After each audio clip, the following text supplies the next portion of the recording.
True Sounds. Ndaje Ruganzu w'inganzo yageze inganzwa nyiri ibiganza byuje inganza babishaka.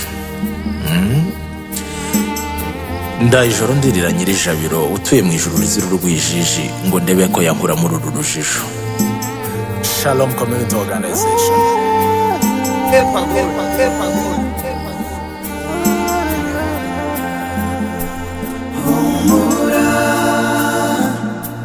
Humura, nubwo wirigiye amahoro, amaherera arira inzira kuyimara. Humura,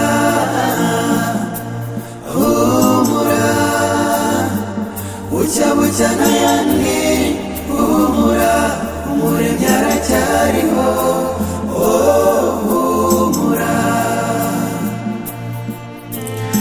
Ndaje dawe dore nduvure mfite agahinda nde kundorera amaganya yanjye ngana uruhuru nturi ntimba mbona ubuhimba rubu ndeba njye ubu ndarembye ibyago byanjye n'urujyana injyana yabyo nyibyina ntemba. Bijya gucika nacuze intimba mbona igicuku gicura agahinda abanjye bose isira bahinda ibyanjye byose biba umuyombo ikibondo ndira mboroga kuvuga iwanjye buragoroba maze iyo ntimba imbere ibamba amarira yanjye ambera impamba amahoro yanjye yaba amaherere. Amaherezo yabyo sinyaruzi nakuze ibyanjye byisa byose isura isa n'iyasaye isari nyisumbye yasaba izezi byo gususuruka bitansange siseko nziza numva iwanjye rwose kwitahasanga reka rwose nde kundorera amahoro aganje numva ahandi mwe muyatunza turuka hehe mahoro disi inshuti bashima nagushakiye mu icupa agacuma ntumamo umuheha ndacurangura ngo wenda mu ndiba y'amanyinya niho rwose waba uba ndaheba ndubu umutima uranga wuzura intimba dore mpunga intonganya mu rugo iwanjye nkagiye ibara ngo nisunge byeri ngahunga ngo wenda niho ngusanga ariko bikanga bikaba iby'ubusisi ndwe rinshizemo biradogera ibyari ibibazo ntunzi wanjye ngo ngasanga byikubye kabiri dore yewe nta n'akaraso nshyira ku mubiri shahu mahoro w'insinga gugenda isi itagufite ntiyabaho ngo ugume yacura umuborogo umwijima ukayitaha ikaba amatongo ikabura gutunga iterambere ntiryabaho umuntu yazima ntiyagira ubuzima buzima.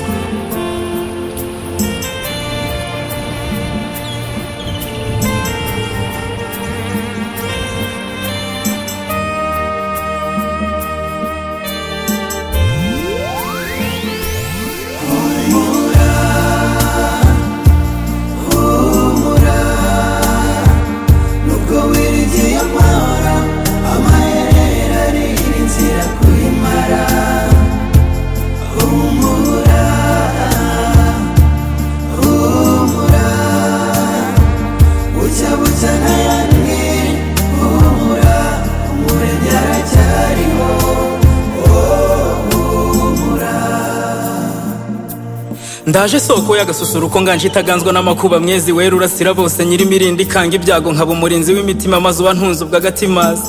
ndabona urujijo ruhisha benshi ndetse amakenga kebutse impande ngo aha data ndavuga nsinda sinitsinda ndivuga ukundi nge mahoro huriro ry'umutuzo iwowe wazonzwe n'amanzi aganya nkundira unyumve wese impore ndakumva cyo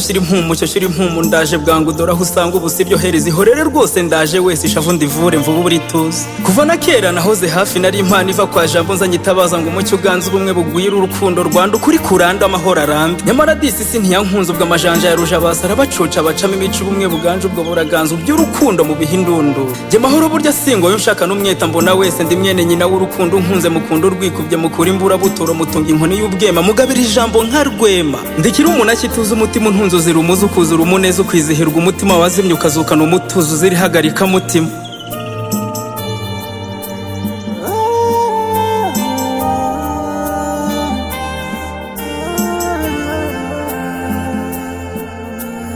rwose mahoro ndaje ndambiwe intimba n'agahinda ngire mushya ngira ishyano n'amashyo ngire ihirwe n'umuneza ngire urukundo ngire urugwiro ngire gutunga ngire gutuza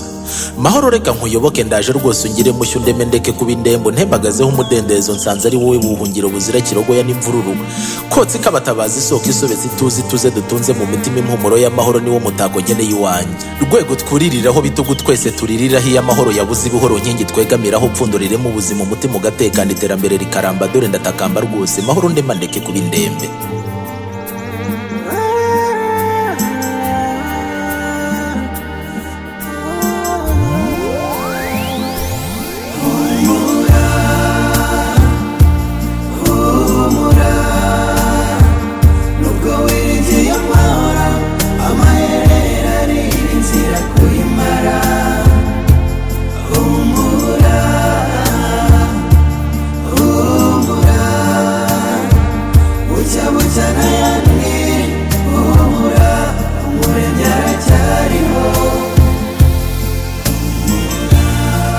nibyo koko humura, wowe wakomerekejwe n'amateka, wowe wakomerekejwe n'ubupfubyi,